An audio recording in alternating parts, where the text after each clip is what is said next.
The Galactic Council chamber pulsed with restrained hostility, the air thick with the scent of ozone, and the subtle hum of translation devices processing a cacophony of alien languages.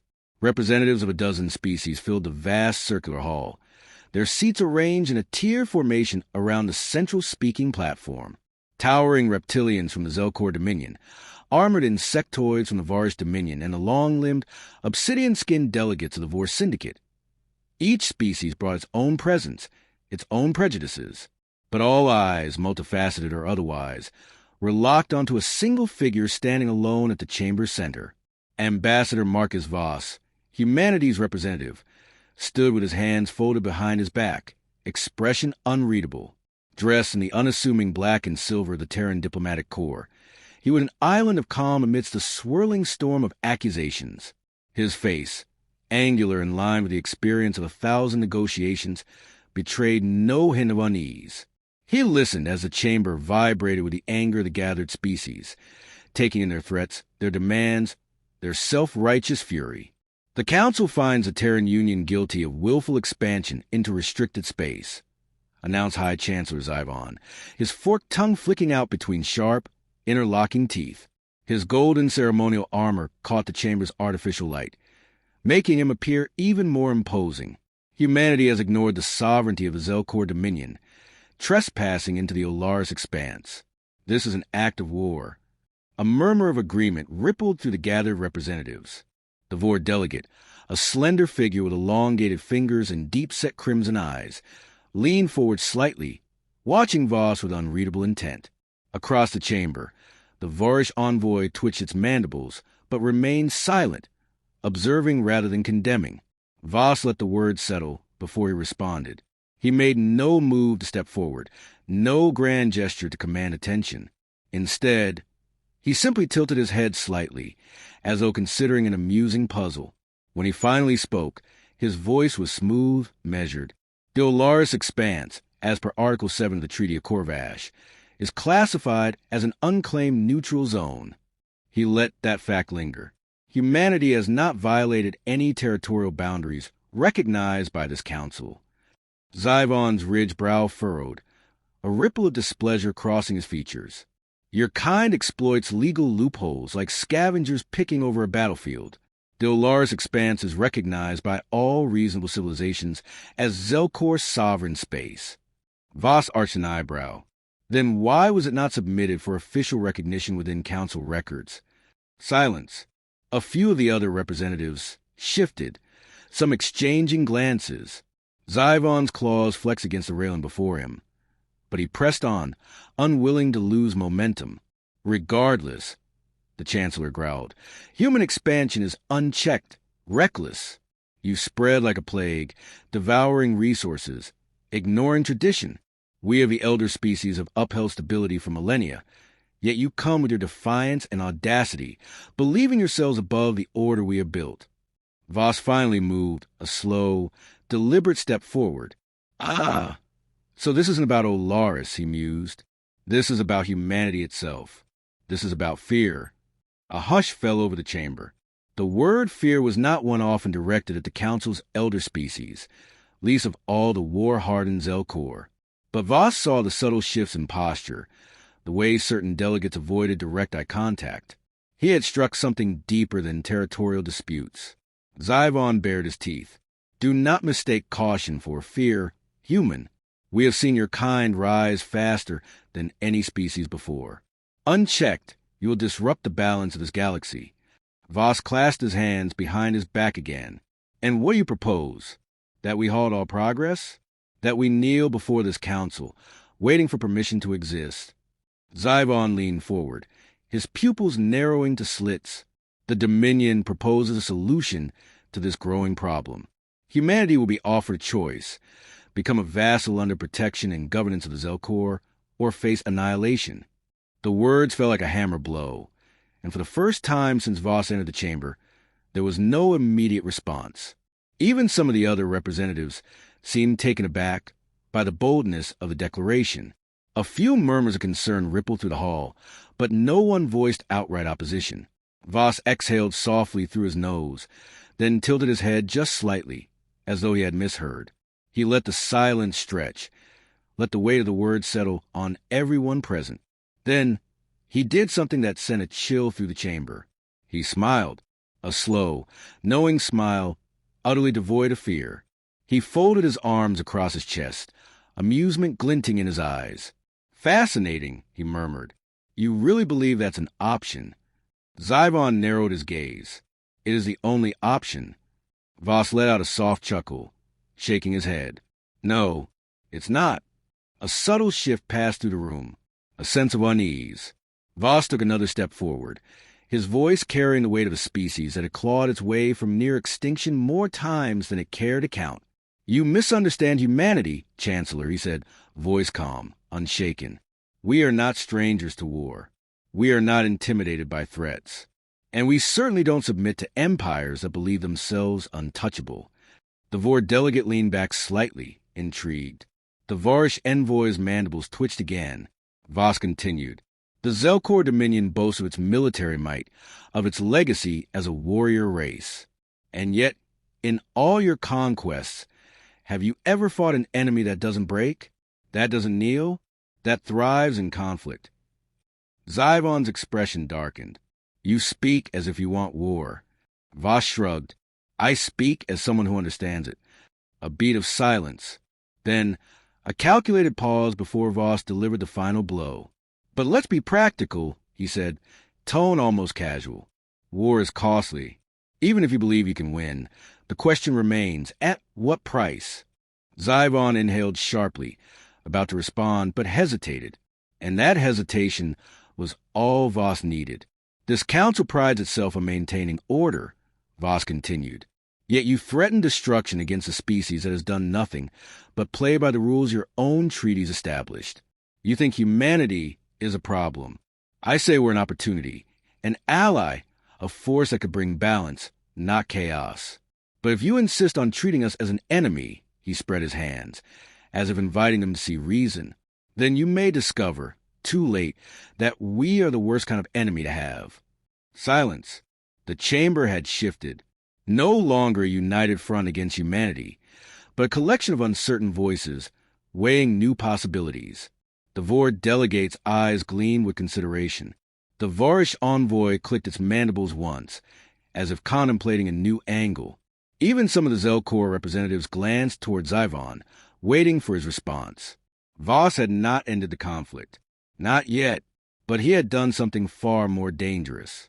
He had planted doubt, and doubt, in the hands of a skilled diplomat, was more powerful than any fleet. The silence that followed Marcus Voss's words was not one of agreement, but of something far more valuable, hesitation. The kind that cracked the foundation of certainty, that forced beings who had never questioned their supremacy to suddenly consider the unthinkable. He had seen it before in war rooms and council chambers, in the wary eyes of generals who had underestimated the resilience of his kind. The Galactic Council was no different. They had come expecting submission. What they received instead was a quiet, immovable weight of humanity's defiance. High Chancellor Zyvon had not moved from his elevated podium, but there was a stiffness to his posture now, his claws tightening against the rail before him. His nostrils flared, scenting the air for weakness, but all he found was the unreadable expression of a human standing below. "You claim war is costly," Zyvon said at last, his voice measured, though the tension beneath it was palpable. "Yet you speak as though humanity would endure it unscathed. Do not mistake patience for frailty, Ambassador. The Zelkor have crushed civilizations older than yours." Voss inclined his head slightly, acknowledging the statement without conceding to it. "No doubt. But tell me, Chancellor, when was the last time you fought a war that did not end with your enemies broken at your feet? When was the last time you faced an opponent who refused to stay buried?" A flicker of something unreadable passed through Zyvon's yellow eyes. Voss stepped forward, slowly, deliberately. "You think you know humanity because you have seen us expand, because you have studied our history from a distance, observing like scholars peering at specimens behind glass. But history looks different when you live it. And I assure you, humanity's history is not one of surrender." A low hum of conversation rippled through the chamber. The Vor delegate, who had thus far remained impassive, now watched with renewed interest. The Varish envoy, perched upon its multi-jointed limbs, clicked its mandibles twice, a sound Voss recognized as calculated consideration. Zyvon's lips curled, but he did not interrupt. Voss took another measured breath, then allowed his voice to drop slightly, forcing those present to listen more carefully. I assume you remember the failed invasion of Alpha Centauri. The chamber did not go still, but there was a noticeable shift, an uncomfortable rustling among certain factions. The Vord delegate's fingers drummed lightly against the armrest of his seat, while the Carthax Enclave representative, a creature with shimmering blue skin and piercing silver eyes, narrowed its gaze. Zyvon did not flinch. A minor strategic miscalculation, he said smoothly. Hardly relevant to this discussion. Voss let a small smile touch the corner of his mouth. That miscalculation cost the Zelkor an entire fleet. A murmur spread through the assembly, quiet but undeniable. Your forces arrived in Alpha Centauri expecting an easy conquest, Voss continued. You assumed humanity would fold, as so many others have. Your warships were superior. Your soldiers were bred for battle. And yet, when the dust settled, it was your fleet that lay in ruin. He let the words linger, each syllable a reminder of what the council had conveniently chosen to forget. Voss clasped his hands behind his back. Do you know why you lost that war, Chancellor? Zyvon's jaw tensed. Voss answered before he could speak. Because you fought an enemy who did not recognize defeat. The moment you burned our colonies, we rebuilt them. The moment you destroyed our supply lines, we adapted. You crushed us against the wall, and we did not break. We learned. We endured. The Vord delegate finally spoke, his voice smooth and deliberate. You speak as though this makes you unique ambassador. Countless species have endured hardship and war. Voss turned his attention to him, nodding. True, but there's a difference between surviving a war and thriving within it. The Vord delegate's eyes gleamed with a hint of curiosity. Voss continued, stepping forward once more. That is what you fail to understand about humanity. You assume that by threatening us, by forcing us into war, you will weaken us, that we will buckle beneath the weight of conflict. But war does not weaken us. He paused, letting his next words settle into the marrow of the gathered species. It refines us. Another murmur rippled through the chamber, this time sharper, more uncertain. Voss exhaled, tilting his head slightly. You've seen it yourselves. Our history is built on struggle, on crises that should have shattered us, but instead forged us into something stronger. You ask us to submit or face destruction, but I tell you now, humanity does not fear destruction. We are shaped by it, molded by the fire of adversity. His voice hardened, his expression turning to steel. So go ahead, Chancellor. Declare war. Gather your fleets. Strike first, if you must. But know this, humanity will not break. We will not kneel. And when the dust settles, when your warships lie scattered and your warriors fall, you will finally understand the truth. Silence stretched, heavy and charged. Then, in a single measured movement, Voss stepped back, folding his arms across his chest. The question, Chancellor, is whether the Zelkor can survive a war that does not end on their terms. Zyvon's claws flexed against the railing, his muscles rigid with contained fury. But he did not respond immediately, and in that hesitation, Voss saw something he had been waiting for since the moment he stepped into this chamber. Doubt. It was subtle, almost imperceptible. A flicker in the Chancellor's gaze, the tightening of his jaw, the faint shift in his weight. But it was there. Voss had not won, not yet, but he had done something far more dangerous than open defiance. He had forced them to consider the consequences of underestimating humanity. And that was the first step toward victory. The chamber remained thick with unspoken tension, a coiling presence that pressed against the gathered representatives. No one moved to speak first, unwilling to break the fragile silence that Marcus Voss had so expertly woven. He had seen it before, the moment when certainty gave way to hesitation, when the unshakable belief in superiority cracked just enough to let doubt seep in. He had never needed a weapon in these negotiations. Only patience, words, and the knowledge that fear was the most potent tool in the galaxy. High Chancellor Zyvon exhaled slowly, a calculated motion meant to disguise his unease. His golden eyes had darkened, pupils narrowing as he studied the human before him. You speak as though humanity is invincible, he said at last, voice low, measured. But even the most unyielding species can be broken under sufficient force. Voss allowed himself a slight tilt of the head, a gesture just short of amusement. Is that what you believe, Chancellor? Or is that what you hope? Zyvon's nostrils flared. I know it. Voss held his gaze. Then act on it. A sharp whisper rippled through the chamber. Even among the Zelkor, there was a moment of uncertainty at the sheer boldness of the challenge. The Vor delegate's elongated fingers drummed once against the polished armrest of his seat, his crimson eyes flicking between Voss and the Chancellor with quiet interest. The Vorish envoy, silent for much of the exchange, tilted its head in an almost imperceptible motion, a single mandible clicking against its armored jaw.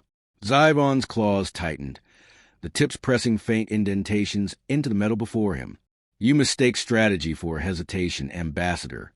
A war does not begin with words. It begins with action, and we are prepared to act. Voss let out a slow breath, measured and deliberate. Then you've already lost.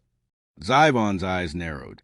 Voss took a step forward, unafraid of the way the Chancellor's imposing frame tensed in response. Because if you were certain of victory, this conversation wouldn't be happening. If you truly believed humanity was an obstacle you could remove, you wouldn't waste your time justifying it. You'd simply do it. The words hung in the air, sharp and undeniable. The Vor delegate leaned forward slightly. What you are implying, Ambassador, is that the Zelkor hesitate because they fear defeat. His voice was smooth, unreadable. But hesitation is not always born of fear.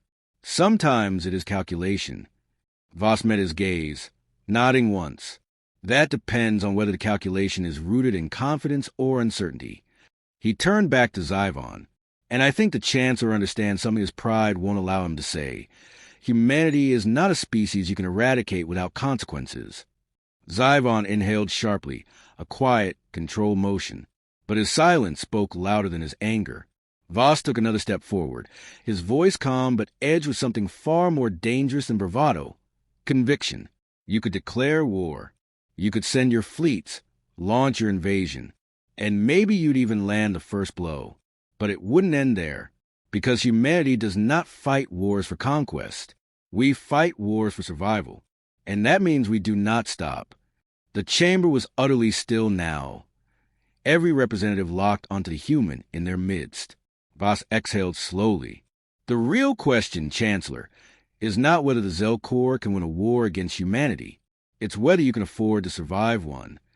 Zyvon did not respond immediately, but Voss saw the way his jaw tightened, the way his claws flexed and relaxed in a slow, deliberate rhythm. He was weighing something, calculating. The Vor delegate's fingers tapped once more, a quiet, rhythmic pattern. An interesting argument, he mused, voice contemplative. But logic dictates that survival is not exclusive to humanity. Voss turned to him, nodding. Of course not. But history has shown that survival favors those who adapt. The question is whether the Zelkor are prepared to adapt to a war that doesn't end in their favor. Silence. Zyvon's golden eyes flickered. Just for a moment, a subtle shift. And Voss knew he had struck the nerve he had been searching for. The tension in the chamber had shifted. It was no longer the simmering hostility of an inevitable confrontation, but something more dangerous, uncertainty. Marcus Voss recognized the moment for what it was. The first crack and facade of unshakable superiority the Galactic Council had built for itself. He had seen this before, in war rooms and political negotiations, in the eyes of men and creatures who had spent their lives believing themselves untouchable. The first sign of hesitation, the moment they realized the cost of their arrogance, was always the same. High Chancellor Zyvon had not moved from his podium, but the stiffness in his posture had deepened. His claws flexed in slow, deliberate motions against the metal railing before him. His golden eyes locked onto Voss with an intensity that bordered on predatory. And yet, beneath the cold stare, Voss could see it. The weight of calculation, the careful reevaluation of what had once seemed a simple decision. You assume much, Ambassador, Zyvon said at last, his voice controlled, measured. You assume that war is a risk we are not willing to take. Voss exhaled slowly, allowing the silence to stretch before answering.